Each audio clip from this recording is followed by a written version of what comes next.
হরে কৃষ্ণ বন্ধুরা। সারাদিনের কর্মব্যস্ততা শেষে যখন আমরা ক্লান্ত হয়ে বিছানায় যাই, তখন অনেকের মনের শান্তির জন্য ভগবানের নাম জপ করতে চান। কিন্তু তখনই মনে পড়ে একটা দ্বিধা কাজ করে। বিছানায় শুয়ে শুয়ে কি হরিনাম করা উচিত?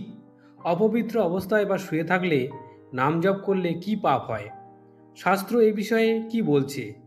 চলুন বন্ধুরা, বিস্তারিত জেনে নেওয়া যাক। প্রথমে বলে রাখি, কলিযুগে হরিনাম করার জন্য কোনো কঠোর নিয়ম নেই। শ্রীচৈতন্য চরিতামৃতে বলা হয়েছে, খাইতে শুইতে যথাতথা নাম লয়, কাল দেশ নিয়ম নাহি সর্বসিদ্ধি হয়। অর্থাৎ খেতে শুতে বা যে কোনো অবস্থাতেই ভগবানের নাম নেওয়া যায়। এর জন্য স্থান কাল বা সময়ের কোনো বাধা নেই। ভগবান আমাদের বাইরের আবরণ বা শারীরিক অবস্থান দেখেন না, তিনি দেখেন আমাদের মনের ভক্তি ও আকুলতা। তাই বিছানায় শুয়ে হরিনাম করলে কোনো পাপ হয় না, বরং এটি অত্যন্ত পুণ্যদায়ক।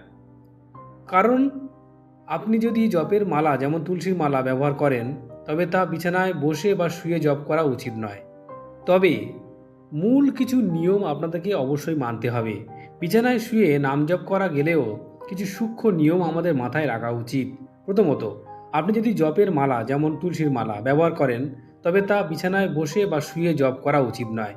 মালা জপের জন্য পরিচ্ছন্ন স্থান, শুদ্ধ বস্ত্র এবং সঠিক আসনের প্রয়োজন।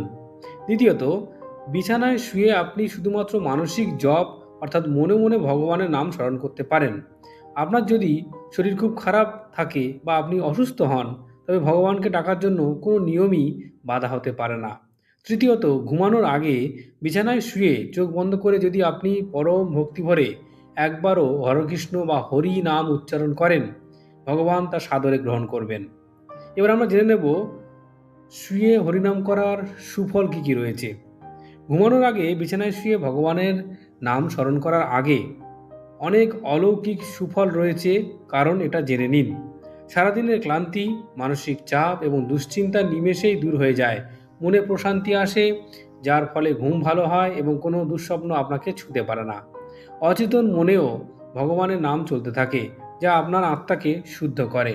সুতরাং বন্ধুরা, মনে কোনো দ্বিধা না রেখে রাতের বেলায় ঘুমানোর আগে বিছানায় শুয়ে পরম ভক্তি ভরে অবশ্যই হরিনাম স্মরণ করুন। ঈশ্বর কেবল আপনার অন্তরের ভক্তিটুকু চান।